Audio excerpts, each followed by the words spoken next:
coming near to listen to him. And the Pharisees and the scribes were grumbling and saying, "This fellow welcomes sinners and eats with them." So he told them this parable. There was a man who had 2 sons. The younger of them said to his father, "Father, give me the share of the property that will belong to me." So he divided his property between them.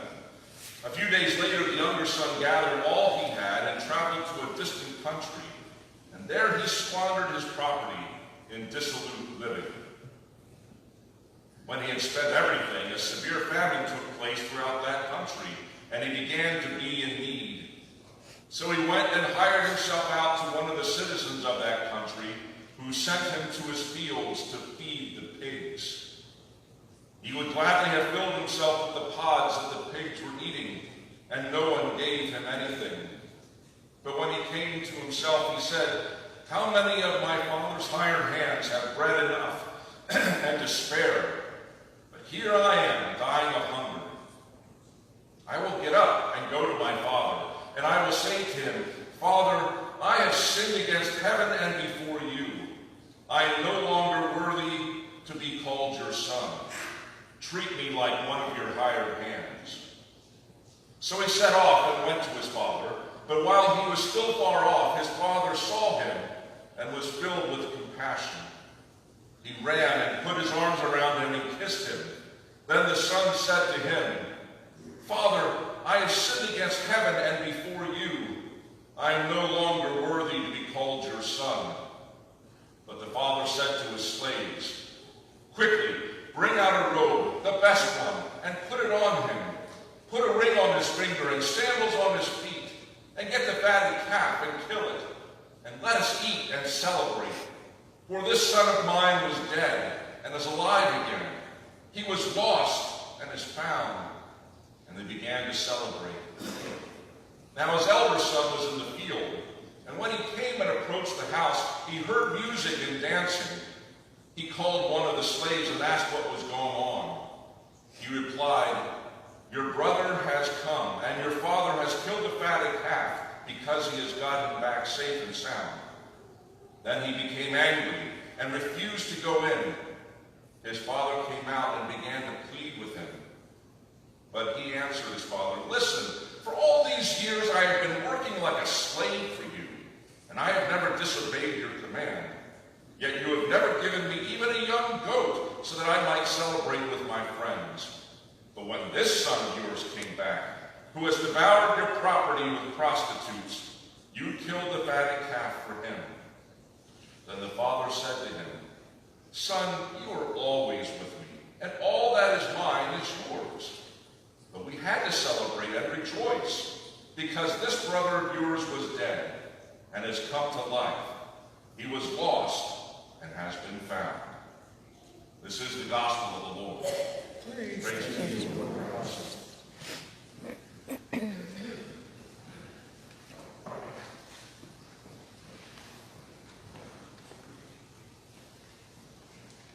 Grace, mercy, and peace be unto you from God our Father and the Lord Jesus Christ. Amen. This parable is famously known as the parable of the prodigal son. It has everything in it that you could think of for a dramatic reading, for a skit, for a little movie, for a documentary. It has intrigue, it has anger, it has dissolute living, it has sibling rivalry. It has all those things that you and I might look for in a movie to make it interesting. This is a parable that many of us know quite well. It is one in which 2 brothers pit themselves against each other in their inheritance, and one decides to leave early. And it was his right to go to his father to say what he said in terms of giving up what was rightfully his. It was his right to ask for it early, even though it caused his father to I'm sure, be heartbroken. Any of us who have children know what it's like to be an empty nester, especially ones where the children leave before they really need to, before they really need to grow up. But like all teenagers, before they're ready to go, they have this independent thinking, this kind of thinking that they can do whatever they want to do, and that nothing will touch them, nothing will hurt them, nothing will get in their way of their happiness. And so the younger brother goes and he does what he wants to do. He gets out of Lexington. He goes far away to Clemson, among the heathen, among the Tigers. And he does what he feels is right for his life. He gets in with the wrong crowd. He lives life to the fullest. And who can blame him? That's the way we want to live.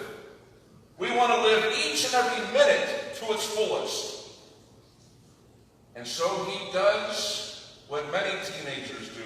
He does what many young folks do in this world. They gamble their life away. They waste their money. And then they find themselves lacking after a short time. And when all the money is gone, and when you're far away from home, you do what is necessary to survive. And so he goes and he prostrates himself and he asks and begs for a job. And he makes himself to be as low as the Gentiles, to be among the pigs, to be among the swine, to be among those who are unclean.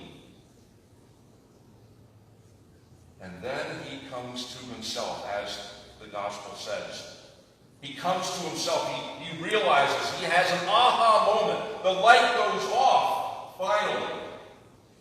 And he realizes what he has done. And he thinks it's too late. As we might think for him. It's too late. You've wasted your life. Your life is done. And so, you've made your bed. Now go and lie in it. And in this case, it's lying in a barn with the pigs. But when he comes to himself, he realizes that there is a place of security. There is a place of warmth. There is a place where hunger will no longer be an issue. That's home. Home is where the heart is, isn't it? When you get homesick, it almost is a physical change in your body to the point where you can't think of anything else but going home. Maybe you know what it's like to be homesick. Maybe you know what it's like to be away from the place where security has been there for you all your life. Some people go home for the holidays. Some people go home for a birthday. Some people go home many times a year. But for this young man, home was his last resort. So he thinks, and he prays, and he comes with a plan to beg for his father's forgiveness, not to be put in the same status that he was when he left, but the status of the slaves who had everything that they needed. They had a place to live, they had food to eat, they had security of his father's protection. And so he makes his way back home, back from the heathen country of Clemson, back to Lexington, back to the place where everything will be okay, or so he hopes. But down the road, there's this small little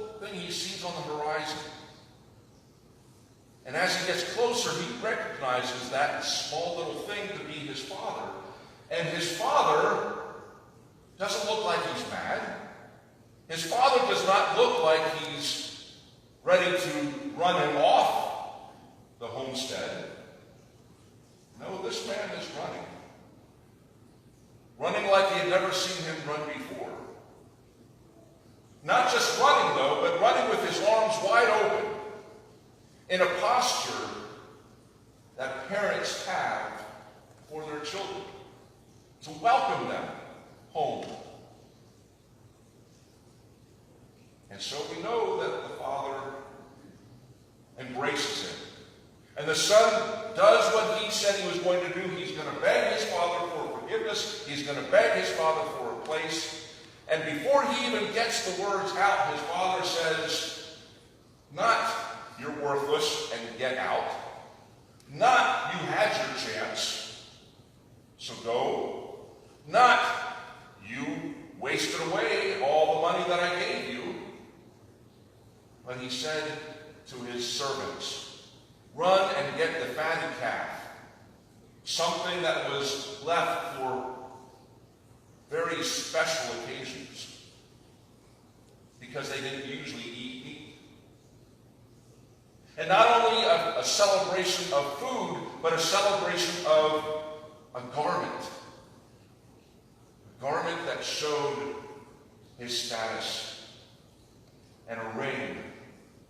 Now, it may not have been his signet ring, it may not have been the ring of his family, but it was a ring nonetheless to show that he had welcomed his son back. And so the celebration began. And then we have the other son, the other brother, who rightfully so is angry. At least we would think that he might be angry, because the other son left. He wasted away everything. He knows that he did wrong, and now he's coming back and he's getting a celebration. He doesn't want to have anything to do with his brother. And so the sibling rivalry just continues, and he goes and tells to his father, when his father approaches him and asks him why he isn't celebrating, how could you do this to me? Because I have been here sweating for you, working for you, not saying a word against you, not wanting my inheritance early. How could you do this to me? How many of us would react the same way as that brother?